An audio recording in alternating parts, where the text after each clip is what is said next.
Halo guys, kembali lagi bersama saya Dani dan juga Mas Erwin. Ya, dari mana Mas? Ingram Micro Indonesia. Oke.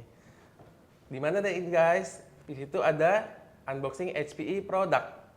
Nah Mas, kembali lagi Mas, hari ini kita mau bahas produk apa nih Mas? Untuk kali ini kita akan membahas produk server DL345 Gen 10 Plus. Nah, yang mana server HPE DL345 Gen 10 Plus merupakan salah satu varian terbaru dari HPE. Yang mana dia mempunyai secara look ya 2U dengan menggunakan single processor. Karena untuk yang 2U single processor itu baru banget HPE mengeluarkan produk seperti ini. Oke, sebelumnya tidak ada ya? Sebelumnya tidak ada. Oke. Penasaran nggak Mas? Oh banget Mas. Berarti langsung aja nih ya, kita unboxing ya Mas ya? Boleh kita unboxing. Oke. Nah Mas, ini Mas, server DL345 Gen 10 Plus. Oke. Besar kan? Besar Mas. Ya, karena di 2U. Karena pada dasarnya untuk 2U boxnya pun juga besar. Oke, not. Penasaran nggak dalamnya kayak apa Mas? Yes Mas, banget dong. Ya, kita lihat yuk dalamnya yuk. Oke, siap. Nah, ini Mas, ini unitnya untuk server DL345 Gen 10 Plus. Oke. Untuk what's in the box-nya, selain unitnya, Ya. itu ada kabel power, Ya. sesuai dengan power supply-nya. Ya. Lalu yang kedua itu adalah sepasang perangkat rel kit, bukan perangkat alat sholat ya, tapi rel kit. Siap. Ini harus ada, karena kalau nggak ada, nggak bisa dipasang di raknya. Oke. Nah, Karena jadi, dia Rackmount ya Mas ya? karena dia biasanya Rackmount, ya. karena tipe 2U ini adalah tipe Rackmount, jadi harus ada rel kitnya. Ya. Nah, itu. Sekarang kita lihat, kita cek depannya yuk Mas yuk. Siap. Oke, nah ini Mas untuk 2U. Nah, karena dari dimensinya sendiri akan mempengaruhi dari sisi kapasitas dia punya disk. Oke. Untuk yang 2U maksimal dengan ukuran 2,5 inch dia bisa mencapai 24. Oke. 24, dan kalau untuk yang 3,5 inch dia bisa maksimal mencapai 12. Oke. Dan kalau 24 kalau yang 2,5 inch sendiri yang tipenya dia ada SATA, SAS, SSD dan NVMe. Oh. Oke, kalau Jadi untuk, ada 4 ya Mas? ada 4 tipe, ada tipe sesuai dengan, dan speednya pun berbeda-beda. Oke. Yang paling tinggi pasti NVMe. Ya. Kalau untuk yang 3,5 inch dia mempunyai 3 varian, yaitu SATA, SAS dan SSD gitu. Ini untuk yang tipe disk. Ya. Selain itu juga ada tombol power dan tombol biasanya ada information LED. Ya. Jadi kalau misalnya ada kerusakan dia bisa ketahuan, bisa berwarna ember. Oke. Ember. Rada keorenan seperti Ya. itu. Nah, sekarang kita lihat belakangnya Mas yuk. Oke Mas, Kita siap. lihat belakangnya, oke. Nah, kalau untuk belakangnya Mas Dan, Ya. dia bisa sampai 5 slot PCIe. Wah, banyak juga ya Mas Nah, ya? nah, ditambah lagi sekarang ada yang namanya slot OCP3. Oh, OCP3 slot untuk network biasanya. Oke. Untuk besarannya up to network sampai 200 giga. 200 giga, Besar bayangin. banget Mas. Gede banget memang, karena standarnya dapatnya 1 giga, 10 giga atau 25 giga. Tapi kalau yang untuk OCP3 itu bisa mencapai 100 atau 200 giga. Oke. Lalu selain itu dia punya redundant power supply standar, dan yang terpenting dari HP adalah dia mempunyai namanya ILO port. Apa Oke. itu? Yang saya jelaskan kemarin di seri ML110 adalah dia salah satu manajemen server. Jadi beli HPE pasti sudah ada ILO port secara otomatis ya. Jadi buat manajemen. Nah, lalu nextnya secara untuk GPU dia bisa maksimal 3 GPU. Up to 3 ya? Untuk ukuran double wide. Double wide itu yang GPU yang besar ya. Oke. Kan ada yang single wide yang kecil, double wide yang besar. Jadi untuk makan dimensi dalamnya pun cukup besar. Jadi dia maksimal bisa 3. Siap. Gitu. Sekarang kita lihat dalamannya Mas yuk. Kayak Oke apa? Mas, siap. Oke, mau tahu Mas dalamannya kayak apa untuk Oke, Mas. hardware DL345 Gen 10 Plus? Siap. Oke, saya kasih tahu ya. Kita buka dulu. Oke. Nah, untuk prosesor sendiri itu menggunakan AMD. Oke, sesuai dengan penamaannya produk HPE, untuk yang belakangnya 5, DL345, DL385, 5 itu menandakan menggunakan prosesor AMD. Otomatis dia menggunakan prosesor AMD. Ya. Oke. Dan untuk slot memorinya dalam satu prosesor dia up to sampai 4 terabyte. Oh, gede ya Mas ya? Gede banget. Dengan slot memorinya yaitu sampai 16 slot. Oke. Dengan 2 channel. Jadi satu channelnya itu ada 8 slot. Oke, itu untuk prosesor dan memori. Lalu untuk PCIe-nya dia saat ini dia menggunakan generasi keempat. Untuk PCIe dia up to sampai sekitar 8. Jadi kalau misalnya dipakai buat apa sih PCIe? Biasanya kan kayak tadi buat nambahin HBA card, Ya. buat nambahin network card, dan terakhir bisa buat nambahin GPU yang paling sering digunakan. Ya. Nah, kalau untuk DL345, GPU-nya itu up to sampai 3 GPU biasanya. Banyak ya maksudnya? Ya, lumayan banyak. Kalau misalnya peruntukannya buat kayak AI atau kayak buat machine learning, Ya. itu bahkan lebih dari cukup. Wah, oke. Lalu selanjutnya untuk networknya sendiri dia menggunakan yang namanya OCP card. Apa itu OCP? OCP merupakan salah satu teknologi yang digunakan untuk masukkan slot network. Oke. Saat ini kalau yang saat server yang kayak di depan saya ya, depan kita ini masih menggunakan 4 port kali 1 giga. Tapi untuk OCP ini dia sampai mencapai 200 GB. Gede banget. Jauh banget ya mas? Gede banget. Biasanya standar pakainya kalau nggak 1 giga, 10 giga atau 25 giga. Tapi kalau untuk yang OCP dia bisa mencapai 200 giga gitu. Lalu yang terakhir itu adalah seperti biasa, kalau server harus mandatory menggunakan redundant power supply. Ya, ini juga menggunakan redundant power supply dengan kapasitas wattnya itu mencapai 1.600 watt. Per prosesor, per power supply mas ya? Per power supply, jadi menggunakan 2 power supply.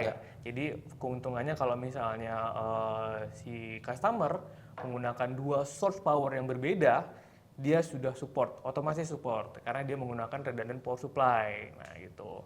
Lalu yang terakhir juga adalah dia juga menggunakan 6 fan. Ini bisa buat coolingnya nih. Karena dari airflow-nya dia ke depan, tarik ke belakang kalau di dalam data center ya. Itu salah satu kriteria dia narik dari disk ke depan ke belakang, ngebuang ke belakang. Jadi semua hardware ini airflow-nya tuh dapat dari prosesor, memori sampai ke misalnya dia punya, kalau misalnya di GPU dia GPU-nya juga kena secara airflow. Airflow-nya ya. Gitu Mas Dan, kira-kira penjelasan hardware dari saya. Ya. Oke sih mas, tapi kayaknya saya pengen tahu lebih lanjut nih. Boleh. Kita ngobrol yuk. Oke, kita ngobrol yuk. Ya, oke mas. Tadi kan kita udah lihat nih barangnya mas. Ya, betul. Jeroannya dalamnya kayak apa kan? Yes. Mas juga ngeliat kan? Oke. Nah, mungkin kita mau nanya nih mas untuk spesifikasinya. Oke, untuk spesifikasinya, jadi saya akan menjelaskan untuk DL345 Gen 10 Plus itu merupakan salah satu varian terbaru dari HPE. Kenapa varian terbaru? Karena sebelumnya HPE mengeluarkan server 1U dengan prosesor AMD dengan single socket. Nah, untuk saat ini si HPE per tahun kemarin dia mengeluarkan server 2U dengan prosesor AMD single socket. Jadinya itu benar-benar salah satu varian terbaru dari HPE yaitu DL345 Gen 10 Plus. Oke. Lalu apa sih yang didapat dari DL345 Gen 10 Plus? Oke. Dari secara prosesor dia menggunakan AMD. AMD generasi ketiga bertipe Milan atau nyebutnya 7000 series. Atau kalau name code-nya sebut Milan. Sebelumnya ada Naples, ada Rome, Milan, dan saat ini Genoa. Dan saat ini kalau untuk DL345 Gen 10 Plus dia menggunakan prosesor bertipe Milan. Oke.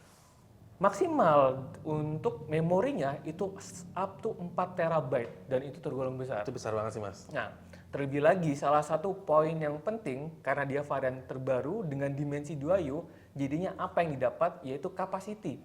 Kapasitinya lebih besar dengan maksimal disk sampai mencapai 24 untuk bertipe 2,5 inch, lalu 12 untuk bertipe 3,5 inch.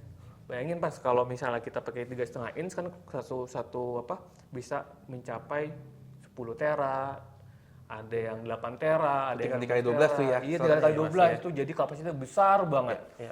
Dan untuk tipe disknya itu juga nggak main-main nih. Untuk tipe 2,5 inch dia mengeluarkan dari yang paling kecil SATA, SAS, SSD dan NVMe. Dan otomatis juga support yang menggunakan boot disk untuk bertipe M2 NVMe. Jadi M2 tuh yang disk yang kayak laptop lah ya. Ya jadi di server pun juga ada sebenarnya. Lalu kalau untuk yang tipe 3,5 inch dia itu menggunakan bertipe SATA, SAS dan SSD. Nah, kalau untuk NVMe sendiri dia bertipe 2,5 inch.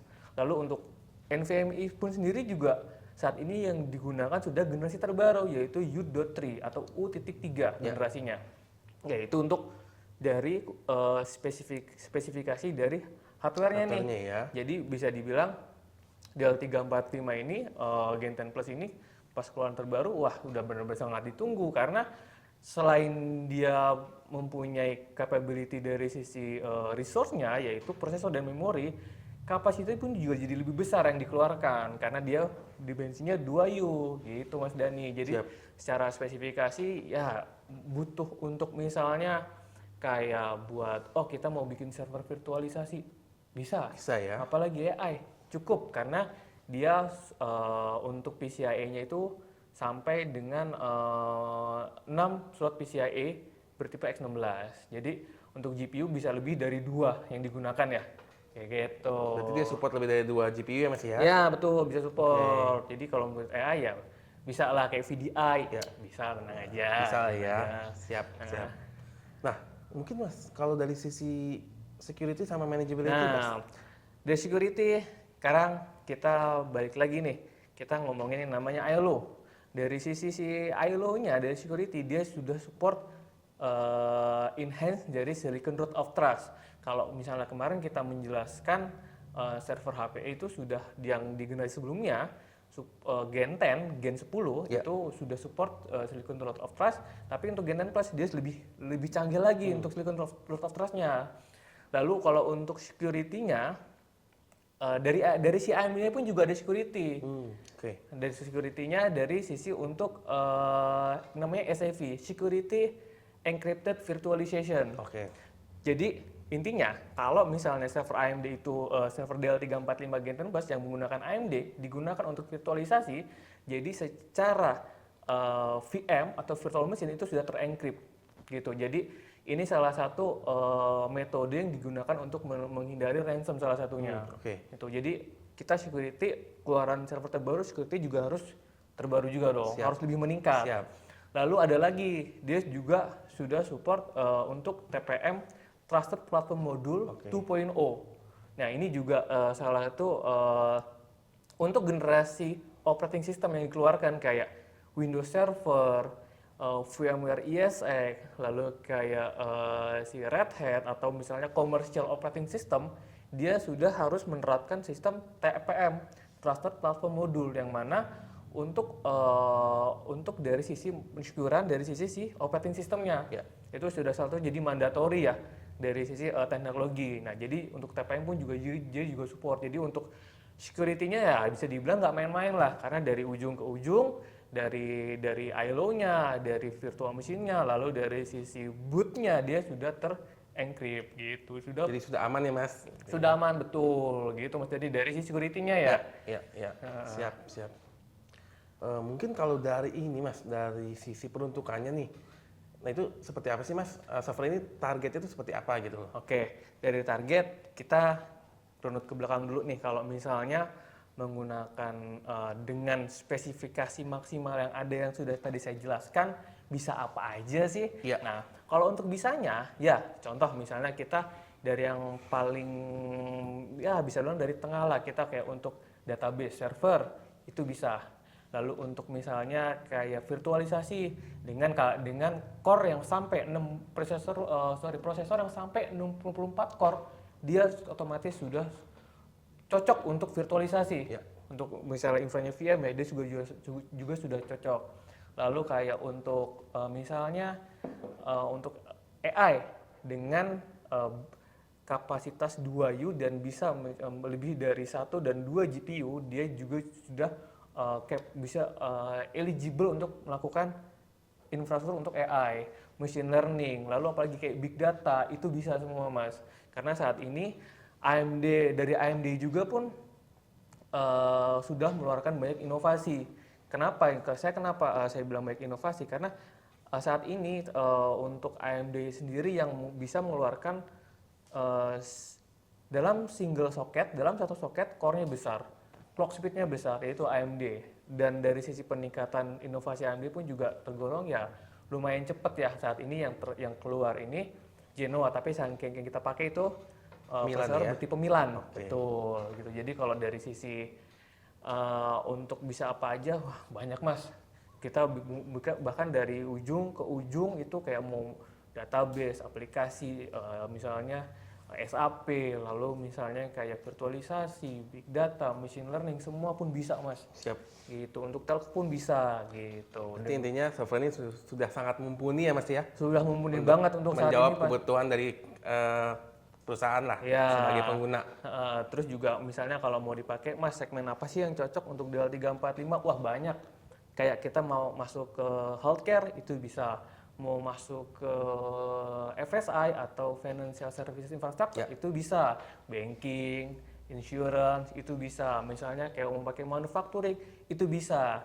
Jadi semua lini itu bisa masuk oleh DL345 Gen 10 Plus. Bisa dipenuhi ya? Bisa untuk dipenuhi kebutuhannya. untuk kebutuhannya, buat aplikasi mereka, buat apapun, buat database itu semua bisa Mas. Jadi jangan khawatir kalau pakai DL345 Gen 10 Plus, otomatis yang bisa didapatkan untuk infrastruktur IT-nya itu bisa semuanya. Gitu sih. Siap.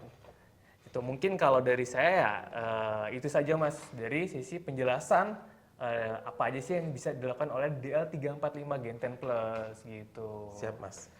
Not Mas, thank you banget, penjelasannya sudah sangat clear Mas. Sama-sama Mas Ya. Denny. Oke. Nah, buat ini guys, itu dia penjelasan tentang server HPE DL345 Gen 10 Plus. Buat kalian yang masih pengen tahu untuk produk-produk dari Ingram dan juga promo-promonya, silakan kontak di bawah ini ya. Please subscribe, like, dan komen. Sampai jumpa di video unboxing HPE produk selanjutnya. Ciao!